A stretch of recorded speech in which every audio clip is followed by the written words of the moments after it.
नमस्कार दोस्तों, इतिहास के इस सीरीज में आप लोग का बहुत-बहुत स्वागत है। हम लोग आज इतिहास के बारे में इस शुरुआती लेक्चर के कुछ बेसिक कॉन्सेप्ट को क्लियर करेंगे, जिसमें हम आज शुरुआत करेंगे कि इतिहास के कितने पार्ट्स होते हैं। जैसे प्राचीन इतिहास हो गया, मध्यकालीन इतिहास हो गया और आधुनिक इतिहास हो गया। ठीक है? इसमें हम देखने वाले हैं, जो ये लेक्चर का सीरीज है, ये आधुनिक इतिहास का है। तो सबसे पहले हम देखते हैं कि जो भारत का इतिहास है, ठीक है? इसको हम कितने भागों में बाँट सकते हैं, ठीक है? तो जो भारत का इतिहास है, भारत का इतिहास,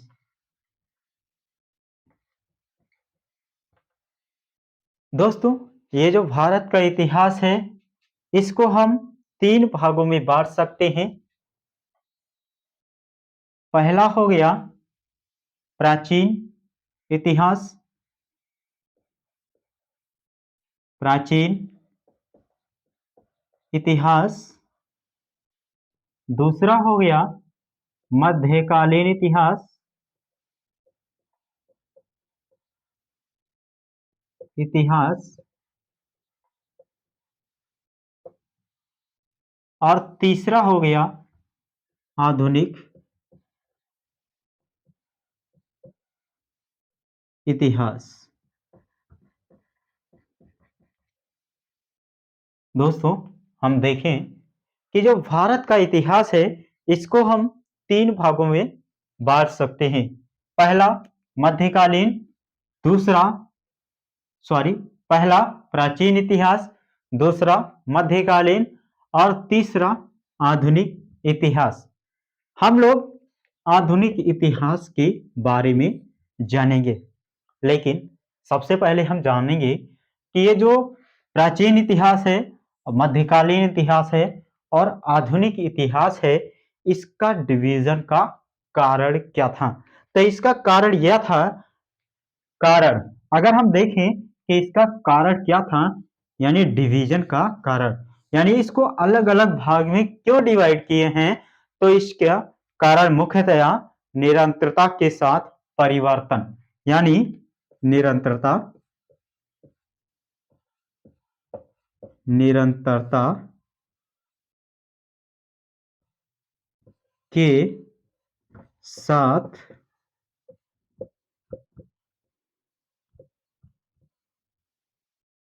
परिवर्तन। निरंतरता के मतलब क्या होता है, जैसे टाइम चलता जाता है और उसमें कुछ चेंजेस आते हैं, तो इसमें जो चेंजेस आते हैं उसको निरंतरता के साथ परिवर्तन कहते हैं। यानी टाइम के अनुसार जो भी चीज बदलता है उसको निरंतरता के साथ परिवर्तन कहते हैं।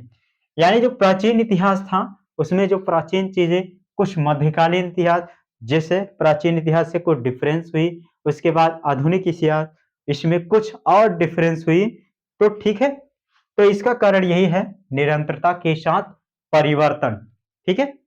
उसके बाद हम लोग जानते हैं कि इसका अगर उदाहरण देखें तो ऋग वैदिक काल में जैसे पशुपालन होता है, जैसे ऋग वैदिक काल अगर देखा जाए, ऋग वैदिक काल,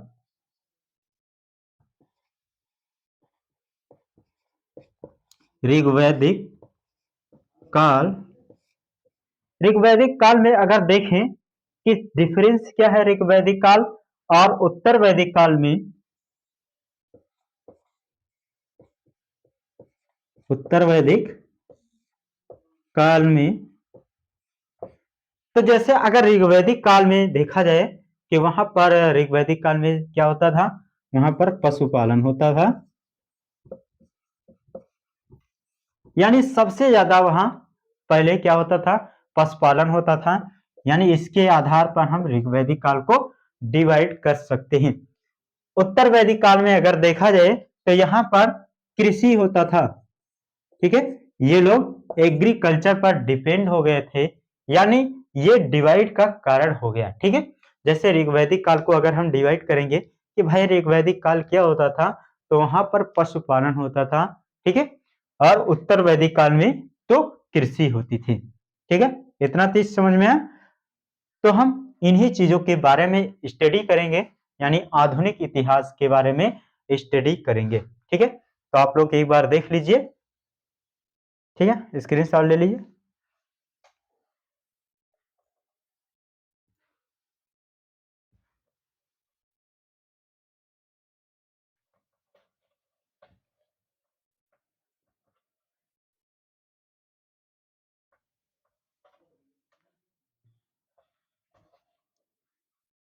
दोस्तों, अगर हम देखें तो जो आधुनिक भारत है, यानी मॉडर्न हिस्ट्री है, उसको हम, यानी आधुनिक भारत का इतिहास है, यानी जो मॉडर्न इंडियन हिस्ट्री है, उसको हम कई भागों में डिवाइड कर सकते हैं।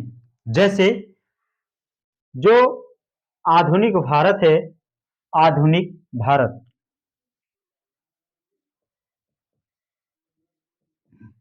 आधुनिक भारत,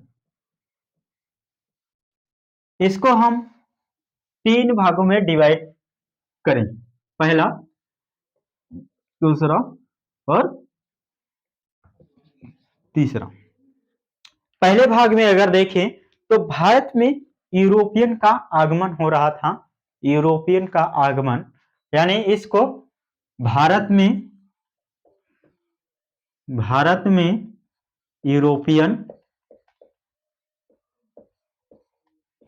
का आगमन।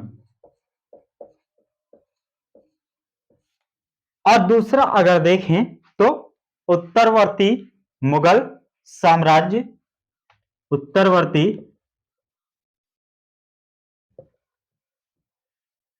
मुगल साम्राज्य। ठीक है, उत्तरवर्ती मुगल साम्राज्य। और तीसरा देखें तो 18वीं सदी का भारत। तो मुख्यतया हम इन्हीं चीजों के बारे में बात करेंगे कि भारत में यूरोपियन का आगमन कैसे हुआ और उत्तरवर्ती मुगल साम्राज्य कैसे कैसे, वो जो मुगल साम्राज्य थे वो कैसे कैसे भाई टूटते गए और इनका आधिपत्य यहाँ पर स्थापित होता चला गया। और 18वीं सदी का भारत, और 1857 की लड़ाई होती है। उसके बाद हमारा भारत अंग्रेजों के फिर 100 साल के लिए गुलाम हो जाता है। फिर हमारा देश 1947 को आजाद होता है। तो सबसे पहले हम लोग शुरुआत करेंगे कि भारत में यूरोपियन का आगमन कैसे होता है। दोस्तों, अगर हम बात करें कि भारत में जो यूरोपियंस थे वो सबसे पहले यहाँ पर आए थे। देखो, जो इसमें पुर्तगाल लोग थे, ठीक है, पुर्तगाल लोग ये यूरोप के थे। जब देखते हैं कि हम यूरोप, भारत में यूरोपियन का आगमन कैसे होता है, ठीक है, तो इतना चीज समझ में आया कि इसको हम तीन भाग में डिवाइड कर सकते हैं। भारत में यूरोपियंस का आगमन, उत्तरवर्ती मुगल साम्राज्य एवं 18वीं सदी का भारत। ठीक है, ये तीन भाग हो गए। तो सबसे पहले हम देखते हैं कि भारत में यूरोपियंस का आगमन कैसे होता है। ठीक है,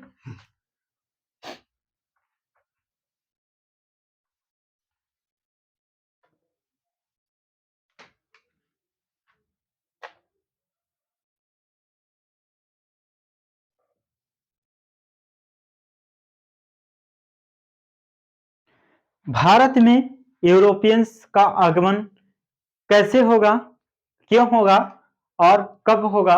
दोस्तों, हम जानते हैं कि जो यूरोप है वहां पर बर्फ ही बर्फ होता है, यानी वो ठंडी वाला इलाका है। ठीक है, वहां पर लोग मांस मतलब ज्यादा पर डिपेंड होते हैं और मांस को ज्यादा दिन तक प्रिजर्व रखने के लिए उनको मसालों की आवश्यकता होती है। मसाला उनको कहाँ से ज्यादा प्राप्त होता था? मसाला हमारे भारत से ज्यादा प्राप्त होता था, लेकिन वहां पर कुछ ऐसी स्थिति बन जाती है कि जो लैंड रूट था, यानी लैंड जो क्या कहते हैं, जो पद ये वाला यात्रा था, वो लैंड रूट जो बंद हो जाता है, यानी लैंड रूट अब बंद हो जाता है, जिसके कारण उन्हें एक नए रूट को खोजने की जरूरत होती है। क्यों? क्योंकि जो जो लैंड रूट था वो बंद हो चुका था। तब क्या हुआ, इनको नए रूट की खोज करनी पड़ी। ठीक है, इनको जल वाला मार्ग खोजना पड़ा, जिसमें सबसे पहले देखा जाए तो 3 लोग आए थे, जिसमें चलिए सबसे पहले देखते हैं कि कैसे ये मैप बनेगा, हम बनाने की कोशिश करते हैं। ठीक है,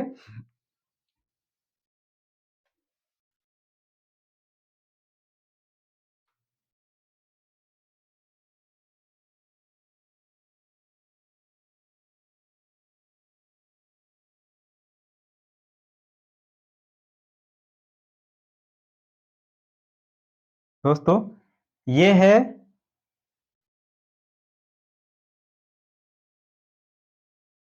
ये है नॉर्थ अमेरिका, यानी उत्तरी अमेरिका, और इसके नीचे कुछ साउथ अमेरिका होगा।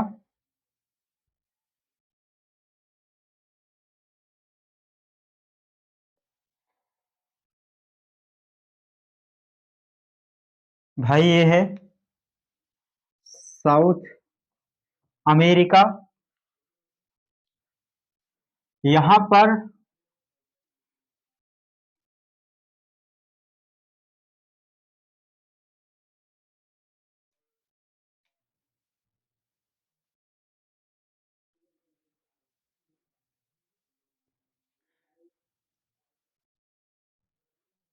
यहाँ पर पुर्तगाल, और यहाँ पर स्वीडिश। ठीक है, यानी ये नॉर्थ अमेरिका, साउथ अमेरिका, और यहाँ पर पुर्तगाल, और ये सटा हुआ कुछ इस प्रकार से जाएगा, इस प्रकार से, और यहाँ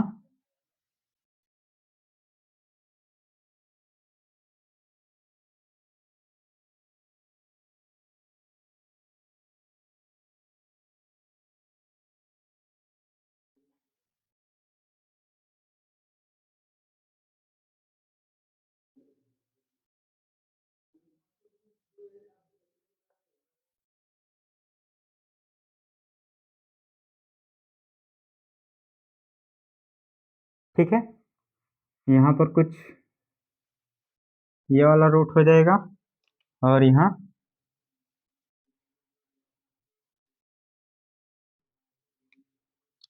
यहाँ हो जाएगा टर्की, यहाँ इजराइल। ठीक है, उसके बाद यही ऐसा धीरे धीरे आएगा।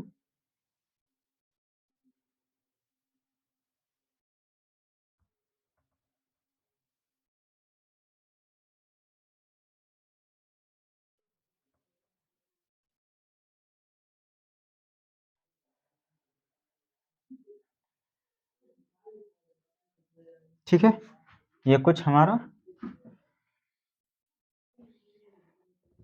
भारत, इंडिया।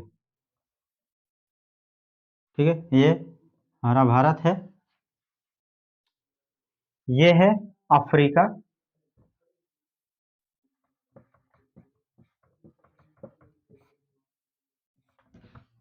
ठीक है, ये है यूरोप।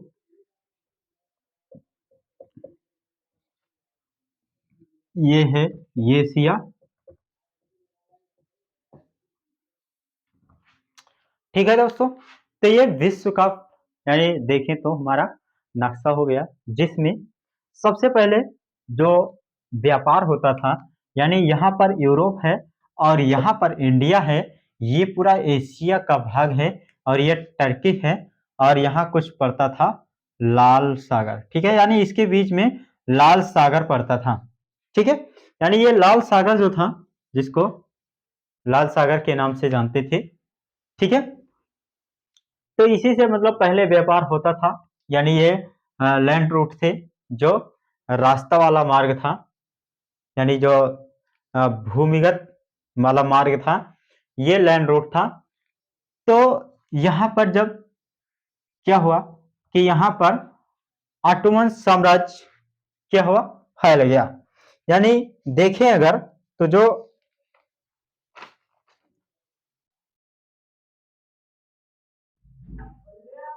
कि 1453 में क्या हुआ, उस्मानिय सल्तनत ने टर्की पर अपना आधिपत्य जमा लिया।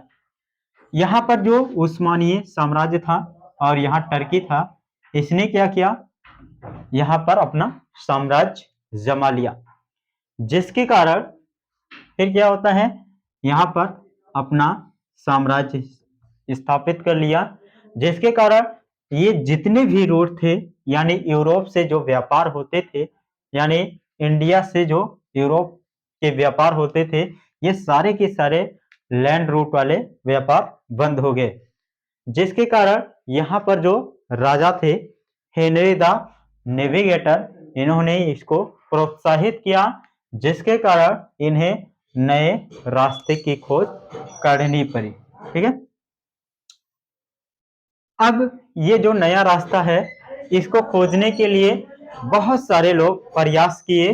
ठीक है, जिसमें बहुत सारे लोग प्रयास किए। ठीक है, तो सबसे पहले हम जानेंगे कि ये जो सबसे पहले ये चीज समझ गए कि ये नॉर्थ अमेरिका, ये साउथ अमेरिका, ये यूरोप है, यहाँ पर पुर्तगाल रहते हैं, यहाँ स्पेनिश, ये अफ्रीका है, ये इंडिया है। सबसे पहले व्यापार इधर से होता था, इधर से व्यापार क्यों बंद हो गया, यहाँ पर व्यापार इसलिए बंद हो गया क्योंकि उस्मानिय जो सल्तनत था वो टर्की पर अपना आधिपत्य जमा लिया। ठीक है, ये जो उस्मानिय सल्तनत था, ये टर्की पर अपना आधिपत्य जमा लिया, जिसके कारण क्या हुआ, ये वाला रूट बंद हो गया, यानी जो लैंड से वो होता था, व्यापार होता था, वो सारे के सारे रूट्स बंद हो गए। अब भाई इन्हें मसालों की जरूरतें थी, इसलिए यहाँ पर लोग परेशान हो गए, और यहाँ के राजा जो हेनरी द नेविगेटर थे, इन्होंने लोगों को प्रोत्साहित किया और नए मार्ग खोजने की मतलब उसमें चेष्टा लाई। ठीक है, ये नए मार्ग खोजने के लिए प्रोत्साहित किया। तो हम लोग जानेंगे कि ये इतना चीज समझ में आया, तो ये चीज हो गया। उसके बाद हम लोग जानेंगे कि इन्हें जो नया मार्ग थी खोजने की जरूरत क्यों पड़ी। ठीक है, ये तो मैप के माध्यम से हम समझ गए कि ये नए मार्ग की खोजने की जरूरत क्यों पड़ी, तो उसको हम सबसे पहले लिखेंगे, भारत में आगमन समुद्र के रास्ते क्यों हुआ, मतलब जो भारत में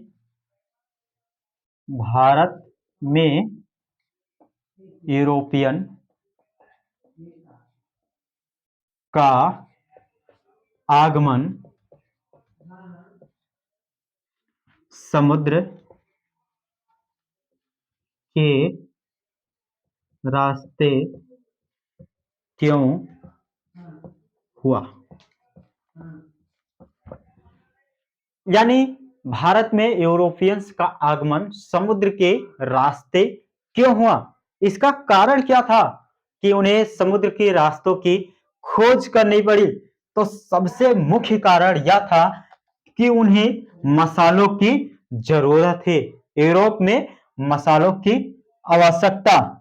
तो सबसे पहला कारण हो गया यूरोप में मसालों की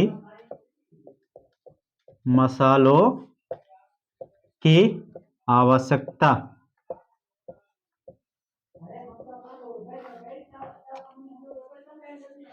यानी उन्हें सबसे ज्यादा मसालों की आवश्यकता, भाई समुद्री मार्ग, पहले स्थल मार्ग से जो व्यापार होता था, अब जब स्थल मार्ग बंद हो गया, ठीक है, अब उन्हें समुद्री मार्ग की जरूरत पड़ी। तो सबसे पहला कारण क्या था कि उन्हें समुद्री मार्ग की जरूरत क्यों पड़ी, तो यूरोप में मसालों की आवश्यकता, यानी यूरोप में बहुत ज्यादा मसालों की नीड थी, आवश्यकता थी, जिसके कारण उन्हें क्या हुआ, समुद्री रास्तों की खोज करने की जरूरत हुई। दूसरा कारण देखा जाए तो यूरोप में पुनर्जागरण, ठीक है, यूरोप में पुनर्जागरण, ठीक है, यूरोप में पुनर्जागरण। और तीसरा कारण यह हुआ कि पुर्तगाल और स्पेन जैसी नई शक्तियों का उद्भव हुआ। वहां पर जो यूरोप था वहां पर पुर्तगाल और स्पेन जैसे वहां पर नई नई शक्तियां उभरने लगी। तो तीसरा कारण ये हुआ कि वहां पर पुर्तगाल पुर्तगाल और स्पेन जैसी नई शक्तियों शक्तियों का उद्भव, यानी सबसे पहले कारण देखा जाए तो यूरोप में मसालों की आवश्यकता, दूसरा यूरोप में पुनर्जागरण, और तीसरा पुर्तगाल और स्पेन जैसी नई शक्तियों का उद्भव, ठीक है। चौथा कारण ये हुआ, चौथा कारण अगर देखा जाए तो 1453 में क्या हुआ, उस्मानिय सल्तनत थी, जो जो उस्मानिय सल्तनत थी, उन्होंने क्या किया, टर्की पर अपना साम्राज्य स्थापित कर लिया, ठीक है। तो जो उस्मानिय सल्तनत थी, उस्मानी सल्तनत सल्तनत ने टर्की पर अपना आधिपत्य स्थापित करना, तो यानी ये चार मुख्यतः कारण थे, जिसमें सबसे पहला कारण यूरोप में मसालों की आवश्यकता, उन्हें मसालों की बहुत ज्यादा नीड थी। क्यों नीड थी, क्योंकि वहां पर दोस्त जो वहां पर लोग थे वो सबसे ज्यादा मीट खाते थे। भाई फसलें पैदा नहीं होंगी तो मीट ही खाएंगे, जिनको ज्यादा दिन तक प्रिजर्व रखने के लिए इन्हें मसालों के लेप लगाने के लिए और क्या करते थे, मसालों की ज्यादा आवश्यकता होती थी। दूसरा कारण यूरोप में पुनर्जागरण, यानी लोगों में नई नई भावनाओं का उद्भव हुआ, नई नई जानकारियां फैली, लोगों में बहुत ज्यादा उस समय जागृत होने लगे, यानी नए नए जागरण होने लगी, ठीक है। पुर्तगाल और स्पेन जैसी नई शक्तियों का उद्भव हुआ, यानी जो पुर्तगाल और स्पेन जैसी, यानी यूरोप में पुर्तगाल और स्पेन जैसी नई नई शक्तियों का उद्भव हुआ। तीसरा चौथा सबसे बड़ा कारण ये था कि जो उस्मानिय सल्तनत थी वो टर्की पर अपना आधिपत्य स्थापित कर लिया, ठीक है, यानी टर्की पर अपना क्या कहते हैं, वो अपना आधिपत्य स्थापित कर लिया, जिसके कारण वो जो लैंड रूट था उसको ब्लॉक कर दिया गया, बंद कर दिया गया, जिसके कारण अब व्यापार हो नहीं पाता था और वो सारे के सारे रास्ते बंद हो गए और उन्हें समुद्री मार्ग खोजने की जरूरत पड़ी। तो ये इन्हीं चार कारण थे, ठीक है, इसका स्क्रीनशॉट भी ले सकते हैं।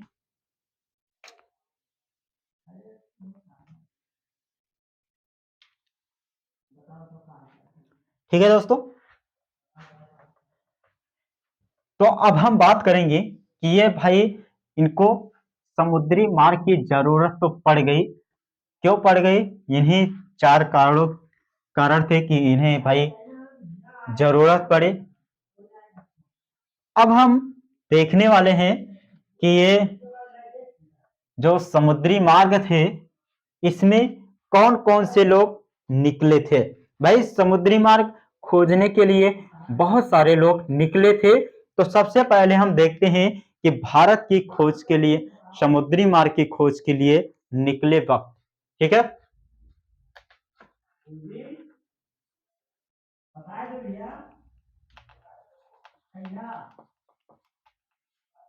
यूरोप से भारत आने वाले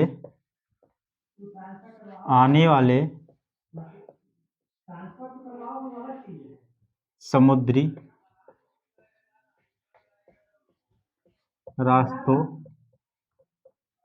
की खोज के लिए निकले व्यक्ति। ठीक है, यूरोप से भारत आने वाले समुद्री रास्तों की खोज के लिए निकले व्यक्ति। भाई हम जान चुके हैं कि जो रास्ता था, यानी जो समुद्री रास्ता था, इसकी खोज क्यों जरूरी हुई, क्यों जरूरत पड़ी इन्हें, यूरोप वालों को क्यों जरूरत पड़ी, तो हम लोग 4 कारण पढ़ चुके हैं जिसमें।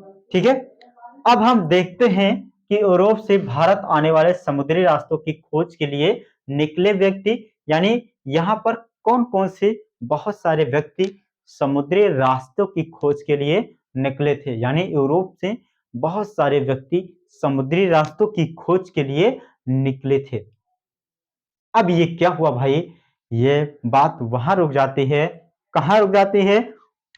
बात वहां रुक जाती है।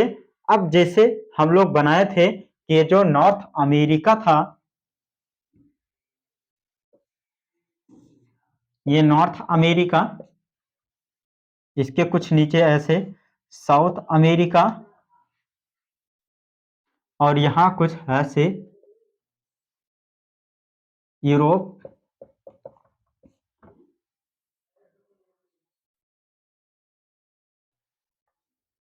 ये है अफ्रीका,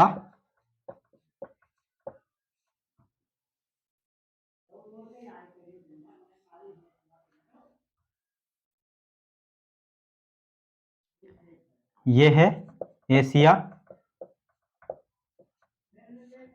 ठीक है, ये नॉर्थ अमेरिका, ये south America, Europe, Africa, Asia. इतना चीज समझ में आया। जैसे यूरोप से मान लीजिए कोई व्यक्ति निकला, तो यहां पर बहुत ज्यादा पछुआ हवा चलती थी। ठीक है, पछुआ हवा चलती थी भाई, सूं की आवाज आती थी, बहुत ज्यादा भूतिया लगता था कि हाँ, सब लोग डर के भाग जाते थे। जैसे ये समुद्री मार्ग से लोग आते थे, तो ये लोग क्या करते थे, यहाँ पर आते थे, जैसे वो लोग डर जाते थे और वहीं वापस लौट जाते थे। यानी समुद्री रास्ते की खोज करने के लिए बहुत सारे व्यक्ति तो निकले थे, लेकिन जिसमें देखें तो 3 ही व्यक्ति महत्वपूर्ण हैं, उनके बारे में हम लोग स्टडी करेंगे।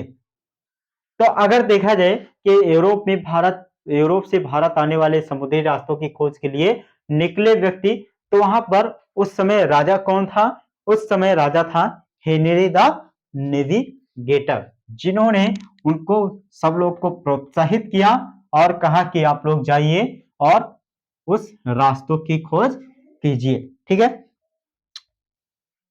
तो वहां पर कौन थे उस समय राजा? राजा कौन थे? Henry the Henry the navigator. Henry the navigator उस समय वहां के राजा थे। उन्होंने बहुत सारे लोग को प्रोत्साहित किया, जिसमें से 3 व्यक्ति ही भारत की खोज के लिए निकल पाए। ठीक है, सबसे पहला व्यक्ति जो था, पहला व्यक्ति वो था Bartolomeu Dias. Bartho Bartolomeu Dias. दूसरा जो व्यक्ति था वो था कोलंबस।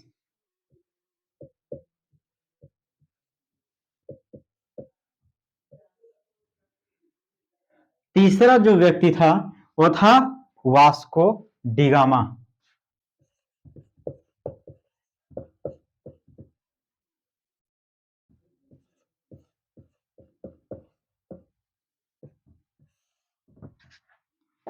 तीसरा जो व्यक्ति था वो था वास्को डी गामा।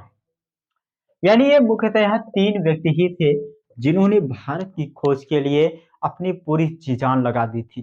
ठीक है, ये तीनों व्यक्ति थे जिन्होंने भारत की खोज के लिए निकल पड़े थे, जिसमें से जो बार्थोलोमेव डियाज था, ये क्या किया, ये जैसे ये नॉर्थ अमेरिका है भाई, नॉर्थ अमेरिका, बार बार मैप बनाते हैं, नॉर्थ अमेरिका, इसके नीचे साउथ अमेरिका, ये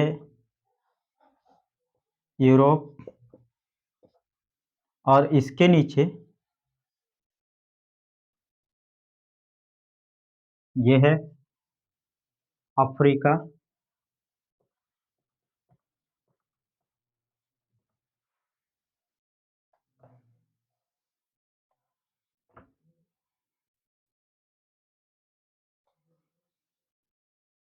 ये है एशिया। ठीक है, बार्थोलोमेव डियाज, जो बार्थोलोमेव डियाज था वो यूरोप से निकलता है, यूरोप से निकलता है, ये आता है ऐसे अफ्रीका से आते हुए यहां अफ्रीका के सबसे दक्षिण वाले भाग में, यानी दक्षिण अफ्रीका में पहुंचता है। कहां पर पहुंचता है, केप ऑफ गुड होप, यानी ये जो नीचे वाला सबसे भाग है इसको कहते हैं cape, cape of good hope. ये जो बार्थोलोमेव डियाज था ये यूरोप से निकला और यहाँ अफ्रीका के सबसे दक्षिणतम पॉइंट, जहां जिसको नाम दिया गया केप ऑफ गुड होप पर पहुंचा। कोलंबस ने क्या किया, वो सोच रहा था कि हम जो पृथ्वी है वो गोल गोल है और वो गोल गोल घूमना चाहता था, और वो क्या पश्चिम से होते हुए ऐसे जाना चाहता था और वो भारत पहुंच जाना चाहता था। लेकिन कुछ ऐसा हुआ, वो जब चला वहां यूरोप से तो ये उल्टा चला, ये आकर ऐसे ऐसे आया, ये नॉर्थ अमेरिका पहुंच गया, यानी ये नॉर्थ अमेरिका पहुंच गया, और जो बार्थोलोमेव डियाज था वो पहुंच गया केप ऑफ गुड होप। ठीक है, यानी यूरोप से जब कौन निकला, ये कोलंबस निकला, तो ये पहुंच गया नॉर्थ अमेरिका, और जो बार्थोलोमेव डियाज था ये पहुंच गया अफ्रीका के सबसे दक्षिण वाले भाग में, जिसको केप ऑफ गुड होप के नाम से जाना जाता था, वहां पर पहुंचा। अब कहानी में ट्विस्ट आती है। ठीक है, अब चलता है भाई कोलंबस, कहता है हम भी भारत की खोज करेंगे। अब यहां से चलता है कोलंबस, यूरोप से निकलता है कोलंबस, कोलंबस ने भी अपनी दिमाग लगाई और यूरोप से निकला, और चलते चलते अरब सागर से होते हुए ऐसे ऐसे पहुंच गया भारत। ठीक है, पहुंच गया भारत, जहां पर एक गुजराती व्यापारी ने उसका सहयोग किया और भारत पहुंचने में उसकी हेल्प की। ठीक है, तो इतना चीज समझ में आया कि इसमें तीन व्यक्ति मुख्यतः निकले थे, जिसमें पहले थे बार्थोलोमेव डियाज, दूसरे कोलंबस, जिन्होंने बार्थोलोमेव डियाज जो कि अफ्रीका के सबसे दक्षिण वाले भाग केप ऑफ गुड होप पर जाकर पहुंचे, कोलंबस ने भारत की खोज के लिए निकले तो थे, लेकिन ये पहुंच गए नॉर्थ अमेरिका, वहां पर उन्हें मसाले मिले नहीं, तो वो सोचा कि भाई हम कहां पहुंच गए। वास्को डी गामा, इन्होंने क्या किया, धीरे धीरे ये चलते चलते यहां पर यानी भारत की समुद्री मार्ग की खोज कर ली। ठीक है, तो इतना चीज समझ में आया। ठीक है, उसके बाद देखते हैं दोस्तों कि भारत में बहुत सारी कंपनियां, अब ये व्यापार के लिए जैसे ये रास्ते की खोज तो हो जाती है, अब इसके बाद यूरोप के बहुत सारी कंपनियां, बहुत सारे लोग यहाँ पर व्यापार करने के लिए आने लगते हैं। जिसमें हम देखें तो भारत में कंपनियों का आगमन तो मतलब वहां के जो लोग थे वो पहले आए थे, लेकिन क्या कहते हैं, उनमें बहुत सारे लोग की कंपनियां जो थी वो पहले इस्टेब्लिश हो गई थी, पहले स्थापित हो गई थी और बहुत के बाद में स्थापित हुई थी। ठीक है, तो इनका क्रम अलग अलग है, इसके बारे में हम लोग देखेंगे। तो देखेंगे कि नाविकों का क्रम, यानी नाविक वो होते हैं कि जो आते थे वहां पर व्यापार करने के लिए। भाई नाविकों का क्रम जो था, नाविकों का क्रम, ठीक है, और दूसरा कंपनियों का क्रम, कंपनियों का क्रम। नाविकों का क्रम अगर देखा जाए तो इसमें सबसे पहले आए थे पुर्तगाली, पुर्तगाली,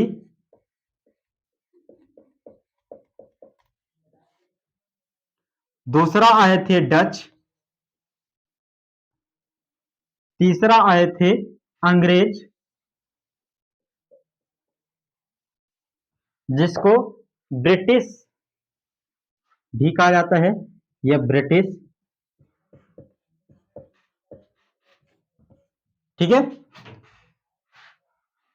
चौथा आए थे डेनिश, पांचवा आए थे फ्रेंच, और छठा आए थे स्वीडिश।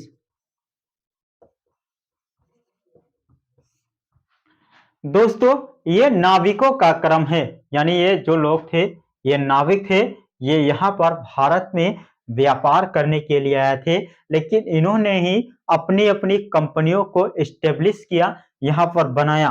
ठीक है, तो इसमें सबसे पहले किसने अपनी कंपनी को बनाया था? यहाँ पर सबसे पहले पुर्तगाली लोग बनाए थे,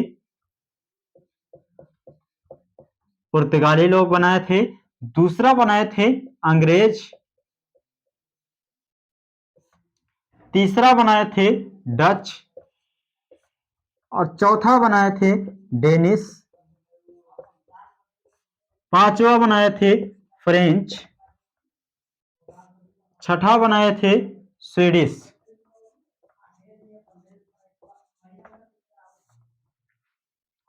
ठीक है, तो ये कंपनियों का क्रम हो गया, ये नाविकों यानी व्यापारियों का क्रम हो गया। ठीक है, अगर देखा जाए तो ब्रिटिश लोग इस कंपनी को, यानी अंग्रेज लोग इसको 1600 में स्टेब्लिश किए थे, इसको 1602 में स्टेब्लिश किए थे, और इसको 1616 में स्टेब्लिश किए थे, और फ्रेंच लोग 1664 में स्टेब्लिश किए थे, और ये लोग 1731 में स्टेब्लिश किए थे। ठीक है, तो इतना चीज समझ में आया।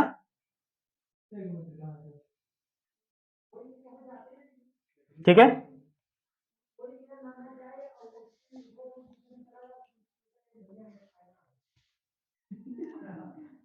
तो हम लोग दोस्तों ये सारी चीजें देख चुके हैं, जिसमें सबसे पहले हम लोग स्टडी अब करेंगे डीपली से इनका अध्ययन, जैसे पुर्तगाली का, फिर डच का, फिर अंग्रेज का, डेनिश का, फ्रेंच और स्वीडिश का स्टडी करेंगे।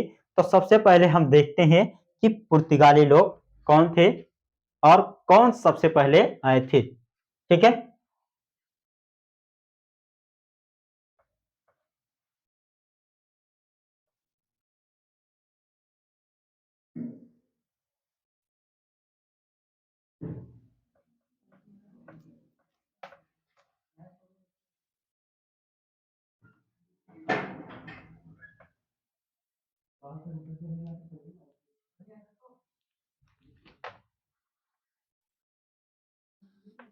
ठीक है, तो सबसे पहले हम बात करते हैं कि पुर्तगाली लोगों की।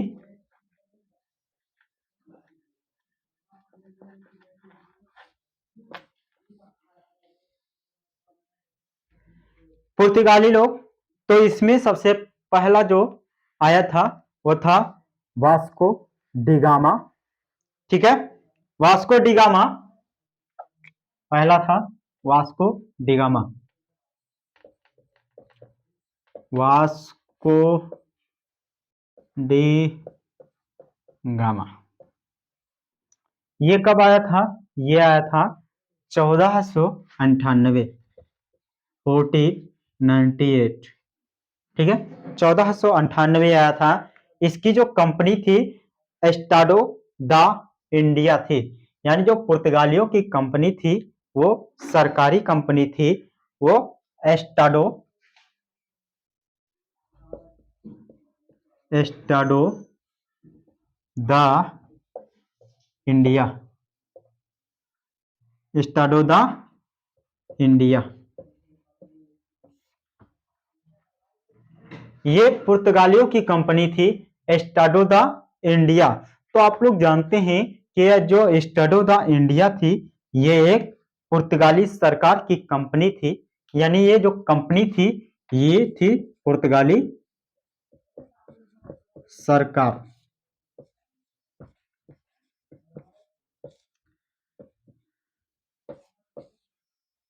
भाई ये पुर्तगाली सरकार की कंपनी थी, तो इस पर अधिकार किसका होगा? इस पर अधिकार होगा पुर्तगाली सरकार का। जो भी आदेश जारी करने होंगे वो पुर्तगाली सरकार जारी करेगी, ठीक है। ये पुर्तगाली सरकार की कंपनी थी, इसलिए कौन सी कंपनी थी? सरकारी।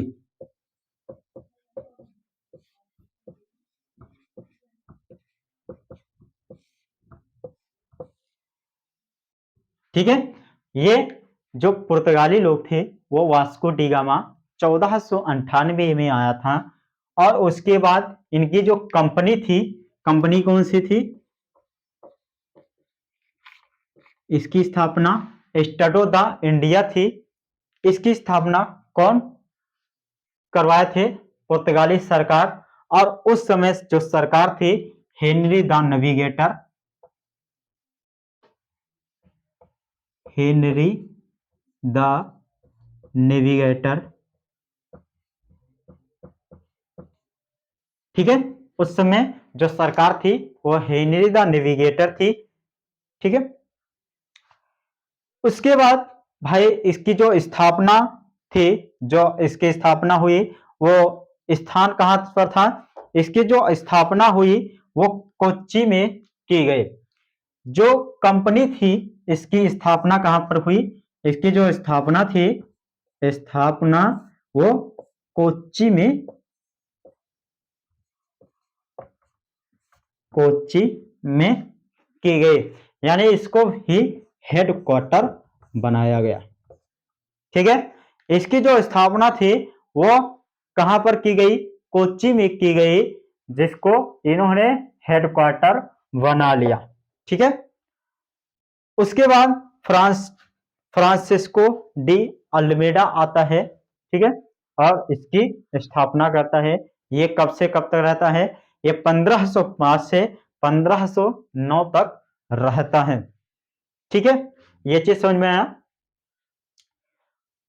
सबसे मेन बात यहां पर अब आता है कि एक बहुत ही इंपॉर्टेंट, ठीक है, ये जो अब स्टार्टो द इंडिया जो कंपनी थी, अब वहां पर सरकार ने बहुत सारे लोग को भेजने लगी, किसके? गवर्नर के रूप में, ठीक है। सीईओ, इस समय अगर देखा जाए तो सीईओ यानी चीफ एग्जीक्यूटिव ऑफिसर के रूप में क्या उनको नियुक्त किया जाने लगा, ठीक है। जिसमें सबसे पहला आया था वो था फ्रांसिस्को डी अल्मेडा, जिसमें सबसे पहला आया था वो था Francisco Francisco Francisco de Almeida, ठीक है। ये कब से कब तक रहा? तो ये रहा 1505 से 1509, ठीक है। ये फ्रांसिस्को डी अल्मेडा था, वो 1505 से 1509 तक रहा, ठीक है। ये कौन था? अगर देखा जाए तो ये मुख्यतया वहां का कौन था? पुर्तगाल गवर्नर।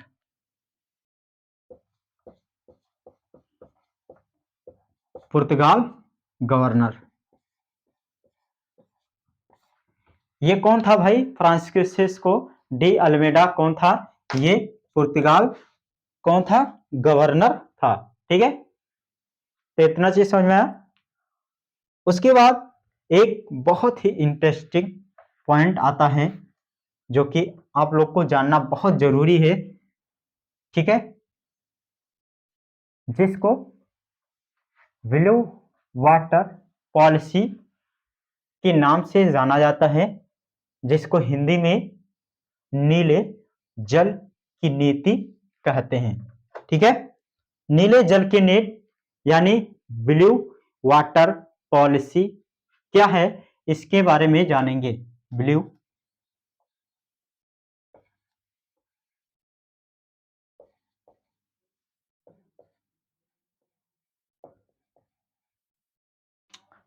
नीले जल की नीति।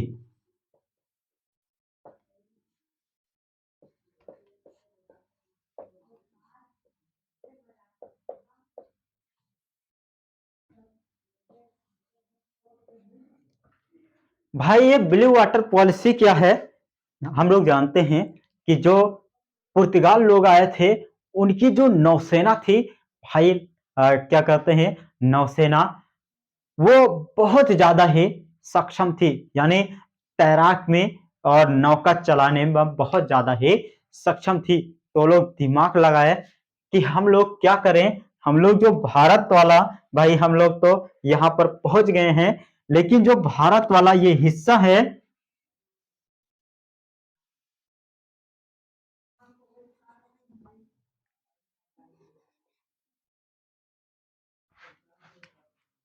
ये जो भारत वाला तटीय क्षेत्र है, मुख्यतया जो हिंद महासागर में अरब सागर वाला हिस्सा है, अरब सागर, ये लोग सोचे कि हम लोग यहां पर अपना आधिपत्य जमा लें। इससे फायदा उनको क्या होगा कि ये लोग अपना आधिपत्य जमा लेंगे यहां पर, इनकी नौसेना तो मजबूत थी ही।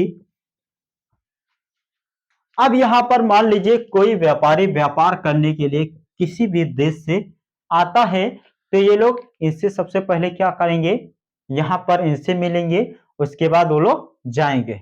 ठीक है,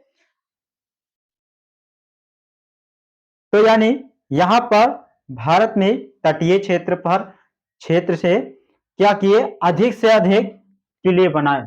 यहां पर क्या किए, यहां पर अधिक से अधिक किले बनाए। ठीक है, यहाँ किनारे किनारे बहुत सारे किले बनाए, जिससे क्या हुआ, जिससे अरब सागर पर आधिपत्य बनाया जा सके। ये लोग सोचे भाई क्या करें, हम लोग की जो नौसेना है वो बहुत ज्यादा मजबूत है, तो जो ये किनारे वाला भाग है, यानी जो तटीय क्षेत्र है अरब सागर का, इस पर क्या करें, हम लोग इसके किनारे किनारे क्या करें, अपना किला बनाए, किले को स्थापित करें, जिससे हम लोग को अरब सागर है, अरब सागर वाला भाग, वहां पर अपना आधिपत्य जमा सके। ठीक है, इसी को हम लोग ब्लू वाटर पॉलिसी के नाम से जाना जाता था। इससे इनको फायदा क्या होता था, इससे इनको यह फायदा होता था कि मान लीजिए कोई देश, भाई ये लोग रास्तों की खोज तो किए हैं, अब यहाँ पर कोई भी देश इस व्यापार करने के लिए आएगा, जैसे एंट्री मारेगा यहाँ पर इनसे मिलेगा, भाई हम तो जाने नहीं देंगे, हमको कुछ देना पड़ेगा, कुछ टैक्स के रूप में। ठीक है, जिससे ये लोग अपना आमदनी करते थे। ठीक है दोस्तों, तो हम लोग बहुत सारी टॉपिक को क्लियर करें। ठीक है, क्लियर किए हम लोग। अगर इसमें कोई भी टॉपिक का डाउट है तो आप लोग कमेंट कर भी सकते हैं, और अगर आप इस चैनल पर नए हैं तो प्लीज चैनल को सब्सक्राइब करें। ठीक है, और वीडियो को लाइक करें, और जिस भी चीज की जरूरत होती है वो कमेंट जरूर करें। ठीक है, तो आज के लिए इतना ही, फिर मिलेंगे किसी नए टॉपिक के साथ। तब तक के लिए बाय बाय, आप सभी का धन्यवाद।